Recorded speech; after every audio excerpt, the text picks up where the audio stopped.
Et quand vous rentrez le soir, vous avez un porte, peut-être quelque chose où vous accrochez votre tenue, c'est ça? Je parie que la plupart d'entre vous ont ça dans vos maisons. Mais vous partez payer où? C'est rare ceux qui font les porte-manteaux en bois par nos menuisiers. Les gens ont des piliers avec des petits bras, des porte-manteaux. Comment on appelle ça? On enlève l'habit, on accroche. Vous payez ça, les opérateurs économiques vont nous dire où ils partent payer. C'est à Dubaï ou bien c'est en Chine où vous partez payer. Mais ce n'est qu'un métal avec quelques petites branches. On n'est pas capable de fabriquer ça ici. Vous comprenez un peu? La dernière fois, je disais au ministre, les tables-bancs des lycées. Vous voyez comment ça est?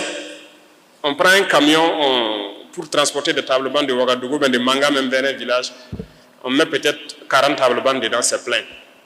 Mais est-ce qu'on ne peut pas réfléchir pour créer un table-banc qui peut se plier et qui peut se déplier? Là, le camion transporte plus, c'est plus facile même pour les élèves là-bas sur place et tout. Ils ont trouvé la formule, ils vont le vulgariser. Il y a beaucoup de choses que nous sommes en mesure de faire, mais je me dis tout ça, ce sont les effets de la colonisation. L'esprit a été quelque part bouché et on nous a dit qu'il faut consommer. Pourtant non, il faut créer. Et il faut que vous croyez en vous. Si on ne croit pas en nous-mêmes, on ne peut pas y arriver. Et c'est ça l'objet de notre communication permanente. Il faut que la jeunesse croie en elle. Il faut que tout un chacun de nous croie en lui-même. Et c'est possible. Aujourd'hui, nous sommes en train de piocher quelques talents un peu partout, des inventeurs et tout. Nous attendons de mettre en place, comme je l'ai dit la dernière fois, un centre qui sera comme un incubateur pour que tu fais la formation professionnelle, c'est vrai, mais on va faire la pratique. Et on doit créer beaucoup de choses nous-mêmes sur place. Il n'y a pas de raison qu'on aille payer tout dehors. On achète tout à l'extérieur. C'est de l'emploi qu'on est en train de donner à l'extérieur. Vous êtes d'accord avec moi? Rentrez chez vous, vous regardez, il y a beaucoup d'ustensiles, beaucoup d'articles à la maison. Vous vous demandez, mais pourquoi on ne peut pas fabriquer ici? Pourquoi on doit les payer dehors? C'est la même chose au niveau de l'armée, où j'ai dit, bon, moi je ne commande plus de véhicules blindés. C'est terminé. On fabrique. Soit on réussit, ou bien on réussit. Voilà. Et c'est ça qui est en cours actuellement. C'est terminé. Ce qu'on a commandé, qui est venu, c'est ça. Ce qui est en route, c'est ça. Mais c'est terminé, on ne commande plus.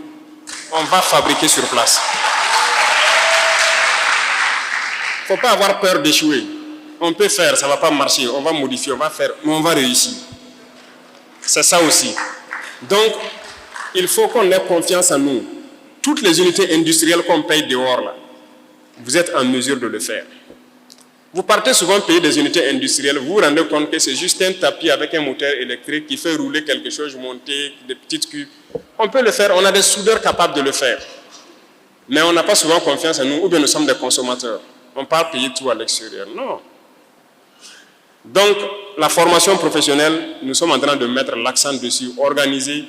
Vous voyez qu'il y a beaucoup de centres même qui étaient morts qu'on est en train de réveiller. Et il y a le centre à Bobo, qui était carrément fermé depuis plus de 5 ans, 10 ans, je ne sais plus. On est en train de tout rénover. On va installer des laboratoires, des salles pratiques pour que les gens puissent fabriquer. Sinon, moindre chose, même vous roulez tous des motos ici. Les simples écrous et tout, on paye tout à l'extérieur. Donc, ça m'amène donc aux opérateurs économiques. Alors, ils ont souhaité qu'on ait une zone industrielle à Manga. C'est une très bonne idée. On va voir le ministère même pour créer des zones industrielles dans toutes les régions. Parce que les industries ne vont pas se concentrer à Bobo ou Ouaga. Non, non, non. On va mettre des industries un peu partout. Parce que là, rien n'est fait d'abord. Hein. Il y aura tellement d'industries. Il faut qu'on fabrique, on crée ici. Et je vous invite donc à vous unir aussi pour créer des unités. J'ai dit à beaucoup à des gens qui partent commander les cuirdents, les lotus, les quoi, en Chine. Il dit, mais vous n'avez pas honte d'aller payer ça là-bas. Payez les machines, venez fabriquer ici. Mais ils sont en train de faire, ils ont presque fini.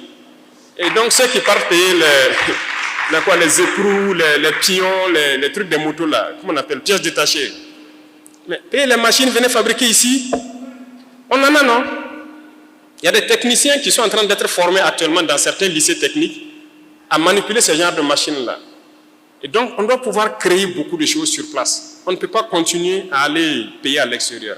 Même le ministre de l'Agriculture, il n'est pas là, je l'ai dit l'année passée, on a passé le marché d'un certain nombre d'articles le matériel agricole qu'on a remis. Mais j'ai dit 2026, quand on va remettre la quasi-totalité là, ça doit être fabriqué au Burkina. Et on est sur ça. Donc lui, il travaille avec le ministre de l'enseignement technique pour qu'il puisse sortir les jeunes talents des écoles et fabriquer. Donc les centres de formation vont continuer à naître et on va continuer à former la jeunesse, à former nos mamans, nos sœurs, à la transformation, aux unités industrielles pour que notre pays puisse être industrialisé. Faso 7, une autre facette de l'information au Burkina Faso.